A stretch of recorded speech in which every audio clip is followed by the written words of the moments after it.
Good evening everyone. तो ये हमारा बायोलॉजिकल क्लासिफिकेशन का सेकंड वीडियो है। फर्स्ट वीडियो में हमने बायोलॉजिकल क्लासिफिकेशन का इंट्रोडक्शन पार्ट देखा है। तो इंट्रोडक्शन पार्ट में हमने क्या देखा, तो Aristotle was the first person who tried to classified the organism. उसके बाद हमने 2 kingdom, 3 kingdom, 4 kingdom, 5 kingdom classification देखा। और जैसे जैसे टाइम आगे बढ़ता गया वैसे वैसे क्लासिफिकेशन में कैसे चेंजेस हो गए, या फिर कौन से पर्सन ने या फिर कौन से साइंटिस्ट ने कौन सा किंगडम फर्स्ट टाइम दिया। तो 2 किंगडम क्लासिफिकेशन एरिस्टोटल ने दिया, 3 किंगडम अनसर्कल ने दिया, 4 किंगडम कोपलैंड ने दिया, 5 किंगडम आर.एच. विटाकर ने दिया। आर.एच. विटाकर ने मतलब एक स्पेसिफिक तरीके से ऑर्गेनिज्म को क्लासीफाई करने की कोशिश की। तो ये सब हमने फर्स्ट वीडियो में देखा। तो बायोलॉजिकल क्लासिफिकेशन ये चैप्टर में मोस्टली हम 3 किंगडम देखेंगे। First Monera, second protista and third fungi. Plantae और जो एनिमलिया किंगडम है वो सेपरेट, उसके लिए सेपरेट चैप्टर दिए एनसीईआरटी में, वो हम वहाँ पे डिस्कस करेंगे। तो मोनेरा, ये जो फर्स्ट किंगडम है वो आज हम डिस्कस करेंगे। तो मोनेरा के बारे में फर्स्ट ऐसा कहा है कि bacteria are the sole member of kingdom Monera. They are the most abundant and they can present everywhere. ये ऐसा क्यों कहा गया है कि बैक्टीरिया प्रेजेंट एवरीवेयर, क्योंकि उनका एक स्पेसिफिक हैबिटेट नहीं है। They can present in extreme habit condition और habitat condition such as desert, snow, या फिर hot spring and deep ocean. They can also present on other organism. So इस वजह से ऐसा कहा है कि वो बहुत अबंडेंट है और प्रेजेंट एवरीवेयर है, मतलब हर जगह वो प्रेजेंट है। आप एक काम करिए, एनसीईआरटी निकालो और उसमें बायोलॉजी की क्लासिफिकेशन चैप्टर देखो। मतलब जैसे जैसे मैं आपको अभी बताता हूँ वैसे वैसे आप देखो, साथ में नोट्स बनाते चलो, क्योंकि इसमें कोई ऐसा कॉन्सेप्ट वगैरह नहीं है। रिमेम्बरिंग थिंग्स बहुत है, या फिर लिख के आपको नोट्स बना के आप वो पढ़ सकते हो। तो मोनेरा किंगडम हेडिंग डाल दीजिए, उसमें लिखिए हैबिटेट। First point habitat. तो मोनेरा का हैबिटेट क्या होगा, तो एक्सट्रीम हैबिटेट होगा मोनेरा का, और उसमें होगा कि डेजर्ट होगा, सच एज डेजर्ट, स्नो, या फिर deep ocean and hot spring, and also they can also present on other organism also. उसके बाद जो मोनेरा होगा, तो मोनेरा के बैक्टीरिया का जो शेप होगा, तो वो हम देख सकते हैं कि अब सेकंड पॉइंट डालिए। बैक्टीरिया है, उनके जो शेप है वो 4 टाइप्स के। तो वो शेप है जैसे कि बैसिलस, कोकाई, स्पाइरा और विब्रियो। तो कोकस ये शेप है, it is like round, Oval और स्पेरिकल। और बैसिलस ये shape it is like rod, Spira it is spiral like, and vibrio it is comma like. तो फर्स्ट पॉइंट हमने हैबिटेट देखा था, सेकंड पॉइंट हमने मोनेरा के बैक्टीरिया के शेप के बारे में देखा। तो एनसीईआरटी में 2.1 जो फिगर है, मोनेरा जो किंगडम है उसके नीचे, तो वहाँ पे आप देख सकते हो कि वहाँ पे वो बैक्टीरिया का शेप का डायग्राम दिया हुआ है। तो आप एक बार एनसीईआरटी में से वो एक बार चेक कर लो। और यहाँ पे हमने देखा कि पहले हमने देखा बैक्टीरिया का हैबिटेट, सेकंड पॉइंट हमने देखा बैक्टीरिया की शेप। अभी थर्ड पॉइंट हम देखेंगे बैक्टीरिया का रेस्पिरेशन। आप नोट्स बनाते चलो, मतलब आप नोट्स बनाओ, आपको याद रहेगा।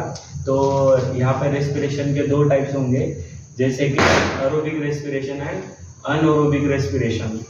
तो आप जानते हो एरोबिक रेस्पिरेशन में क्या होता है, there is presence of oxygen, means need of oxygen and formation of ATP.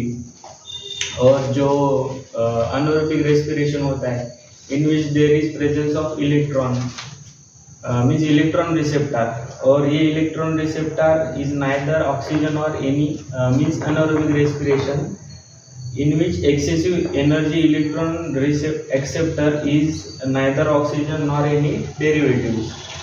तो ये एरोबिक में भी दो टाइप्स होंगे और अनएरोबिक्स में भी दो टाइप्स होंगे। तो एरोबिक रेस्पिरेशन में भी होंगे ऑब्लिगेटिव एरोब्स एंड फैकल्टेटिव एरोब्स। तो ऑब्लिगेटिव एरोब्स और फैकल्टेटिव एरोब्स ये एरोबिक में भी होंगे और अनएरोबिक में होंगे ऑब्लिगेटिव अनएरोब्स और फैकल्टेटिव अनएरोब्स। तो ऑब्लिगेटिव अनएरोब्स these are the means organism they can survive in absence of oxygen and जो फैकल्टेटिव अनएरोब्स होंगे वो दोनों कंडीशन में सर्वाइव करेंगे, जैसे कि oxygenated and deoxygenated environment, same in aerobes, जिसमें ऑब्लिगेटिव एरोब्स होंगे वो in presence of oxygen survive करेंगे और फैकल्टेटिव जो होंगे वो बोथ जैसे कि ऑक्सीजनेटेड और डीऑक्सीजनेटेड कंडीशन। आपको समझ में आया? रेस्पिरेशन दो टाइप का होगा, एरोबिक रेस्पिरेशन, अनएरोबिक रेस्पिरेशन। अनएरोबिक्स में दो टाइप, ऑब्लिगेटिव अनएरोब्स, फैकल्टेटिव अनएरोब्स। एरोबिक्स में दो टाइप, ऑब्लिगेटिव एरोब्स, फैकल्टेटिव एरोब्स। समझा? फिर से एक बार बताता हूँ। रेस्पिरेशन के दो टाइप, अनएरोबिक, एरोबिक। अनएरोबिक में दो, ऑब्लिगेटिव अनएरोब, फैकल्टेटिव अनएरोब। एरोबिक में दो, ऑब्लिगेटिव एरोब, फैकल्टेटिव एरोब। इसमें ऑब्लिगेटिव अनएरोब्स में they can survive in absence of oxygen, इधर ऑब्लिगेटिव एरोब्स में they can survive in presence of oxygen. और जो फैकल्टेटिव अनएरोब और एरोब है वो both condition means oxygenated deoxygenated condition, both condition में वो सर्वाइव करेंगे। फर्स्ट पॉइंट हमने देखा था हैबिटेट, सेकंड पॉइंट हमने देखा था शेप्स के बारे में, थर्ड पॉइंट हमने देखा था रेस्पिरेशन। अभी फोर्थ पॉइंट हम देखेंगे मोड ऑफ न्यूट्रिशन। तो मोनेरा का जो मोड ऑफ न्यूट्रिशन होगा वो हमने पहले भी आर.एच. विटा करके वो 5 किंगडम क्लासिफिकेशन का जो टेबल था उसमें हमने देखा था। तो वहाँ पे हमने ऑटोट्रॉपिक और हेटरोट्रॉपिक बोथ मोड देखे, मोड ऑफ न्यूट्रिशन। तो ऑटोट्रॉपिक में फर्दर हमने देखा था कि फोटोसिंथेटिक है और कीमोसिंथेटिक है। फोटोसिंथेटिक मतलब क्या होगा कि फोटोसिंथेटिक में दो होंगे, ऑक्सीजनिक और अनऑक्सीजनिक, और ऑटोट्रॉपिक में ही फोटोसिंथेटिक होगा और कीमोसिंथेटिक होगा। तो कीमोसिंथेटिक में होगा नाइट्रोजन फिक्सिंग बैक्टीरिया और फोटोसिंथेटिक में दो आएंगे, अनऑक्सीजनिक एंड ऑक्सीजनिक। अनऑक्सीजनिक में आएगा purple sulphur bacteria, green sulphur bacteria. Oxygenic में आएगा साइनोबैक्टीरिया। और जो कीमोसिंथेटिक होगा उसमें आएगा नाइट्रोजन फिक्सिंग बैक्टीरिया। और जो हेट्रोट्रॉप्स होंगे, हेट्रोट्रॉप्स में आएगा पैरासाइटिक बैक्टीरिया। और अभी ये हो गया मोड ऑफ न्यूट्रिशन के बारे में। अगर आपको नोट मतलब आप लिख लीजिए, मैं आपको बताता हूँ। ऊपर डालिए मोड ऑफ न्यूट्रिशन, 2 पॉइंट्स, एक साइड लिखिए ऑटोट्रॉप्स, दूसरी साइड लिखिए हेट्रोट्रॉप्स। ऑटोट्रॉप्स में लिखिए फोटोसिंथेटिक, कीमोसिंथेटिक। फोटोसिंथेटिक के नीचे लिखिए अनऑक्सीजनिक एंड ऑक्सीजनिक। ऑक्सीजनिक के नीचे लिखिए purple sulphur bacteria, green sulphur bacteria. Oxygenic के नीचे लिखिए साइनोबैक्टीरिया। उसके बाद कीमोसिंथेटिक, कीमोसिंथेटिक के नीचे लिखिए नाइट्रोजन फिक्सिंग बैक्टीरिया। हेट्रोट्रॉप के नीचे लिखिए पैरासाइटिक बैक्टीरिया। फिनिश। अभी आगे देखेंगे हम मोड रिप्रोडक्शन। मोनेरा में किस टाइप का रिप्रोडक्शन होगा? तो 3 टाइप्स का होगा, जैसे कि binary fission, endospore formation and genetic recombination. 3 types का होगा, बाइनरी फिजन, एंडोस्पर्म फॉर्मेशन और जेनेटिक रिकॉम्बिनेशन। तो बाइनरी फ्यूजन में क्या होता है? 1 cell divide to form 2 daughter cell. Endospore formation में क्या होता है कि स्पोर फॉर्मेशन से फर्दर डेवलपमेंट होता है या फिर रिप्रोडक्शन होता है। बाइनरी फ्यूजन में एक ऑर्गेनिज्म से 2 ऑर्गेनिज्म बन जाते हैं। Separation of parent cell to form 2 daughter cell in binary fusion. Endospore में क्या होता है? Formation of spore. उसके बाद जेनेटिक रिकॉम्बिनेशन। जेनेटिक रिकॉम्बिनेशन में क्या आएगा? ट्रांसफॉर्मेशन, कॉन्जुगेशन, ट्रांसडक्शन, ये सब पॉइंट आएंगे रिप्रोडक्शन में। आपको अगर नोट्स की तरह लिखना है तो लिखिए binary fission, endosperm, genetic recombination, 3 types of reproduction in Monera. उसके बाद हम अभी आगे देखेंगे आर्के बैक्टीरिया और यू बैक्टीरिया के बारे में। तो आर्के बैक्टीरिया के बारे में ऐसा कहा गया है कि these are called as methanogens, और इनका हैबिटेट हेलोफाइल्स और थर्मोएसिडोफाइल्स। तो हेलोफाइल्स मतलब क्या है, they survive in extreme salty condition, और thermoacidophiles means they can means these are the condition with high temperature, hot springs, हम कह सकते हैं हॉट स्प्रिंग्स। और ये प्रेजेंट कहाँ पे होंगे, काऊ बफेलो के एनिमल के गट में प्रेजेंट होंगे, और इनका mainly they are responsible for production of methane gas. ये हो गया आर्के बैक्टीरिया के बारे में। आपको अगर लिखना है तो आप लिख लो आर्के बैक्टीरिया, हेडिंग डालिए, उसमें उसका हैबिटेट लिखिए हेलोफाइल, ब्रैकेट में लिखिए एक्सट्रीम साल्टी कंडीशन, उसके बाद लिखिए थर्मोएसिडोफाइल, एक्सट्रीम हॉट स्प्रिंग या फिर हॉट स्प्रिंग्स, उसके बाद लिखिए मार्शी एरिया, ब्रैकेट में लिखिए मिथेनोजेंस, उसके बाद लिखिए present in animal such as cow buffalo और responsible for production of methane gas. उसके बाद यू बैक्टीरिया, तो यू बैक्टीरिया को ऐसा ट्रू बैक्टीरिया बोलते हैं,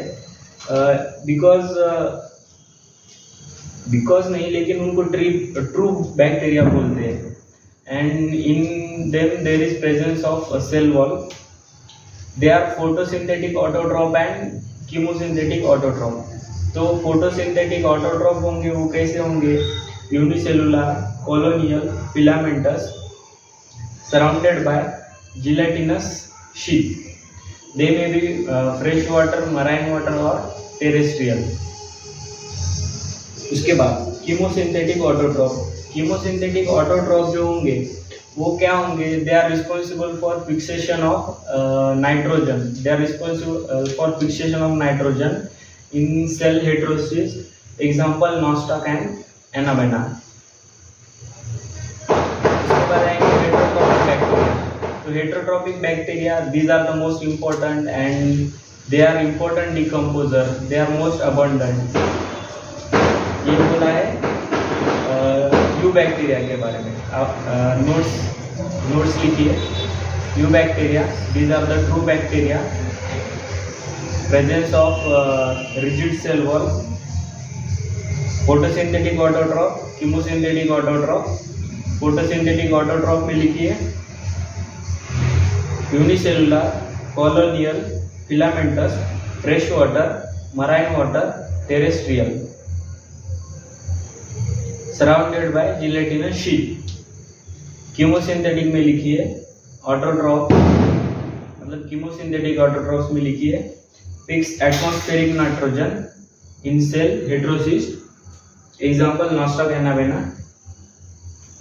हेटेरोट्रॉपिक बैक्टीरिया में लिखिए most abundant, important decomposers, production of antibiotics, fixed nitrogens। उसके बाद हम देखेंगे mycoplasma. Mycoplasma are the smallest living cell, they can survive without oxygen, smallest living cell, they can survive without oxygen and completely lack cell wall, and they are responsible for production of pathogen in animals, in plants, animals and plants also। mycoplasma pathogenic in animals and plants। आपको मैं फिर से एक बार revise कर देता हूँ Monera kingdom के बारे में। तो हमने मोनेरा किंगडम में सबसे पहले हमने मोस्टली हम बैक्टीरिया के बारे में डिस्कस करेंगे। तो फर्स्ट पॉइंट हमने देखा था इनके हैबिटेट के बारे में। इनका हैबिटेट था डेजर्ट, स्नो या फिर डीप ओशियन और हॉट स्प्रिंग। उसके बाद हमने इनके शेप के बारे में देखा था, बैसिलाई, पायरा और विब्रियो। उसके बाद हमने इनके रेस्पिरेशन के बारे में देखा था, एरोबिक, अनएरोबिक, ऑब्लिगेट, फैकल्टेटिव। उसके बाद हमने मोड ऑफ न्यूट्रिशन के बारे में देखा था, ऑटोट्रॉफ, हेटेरोट्रॉफ, ऑटोट्रॉफ में फोटोसिंथेटिक, कीमोसिंथेटिक, फोटोसिंथेटिक में ऑक्सीजनिक, अनऑक्सीजनिक। उसके बाद हमने रिप्रोडक्शन के बारे में देखा था, बाइंडिंग, एंडोस्पर्म, जेनेटिक रिकॉम्बिनेशन। उसके बाद हमने यूबैक्टीरिया और आर्के बैक्टीरिया के बारे में देखा। उसके बाद हमने माइकोप्लाज्मा के बारे में देखा। ये था शॉर्ट किंगडम मोनेरा।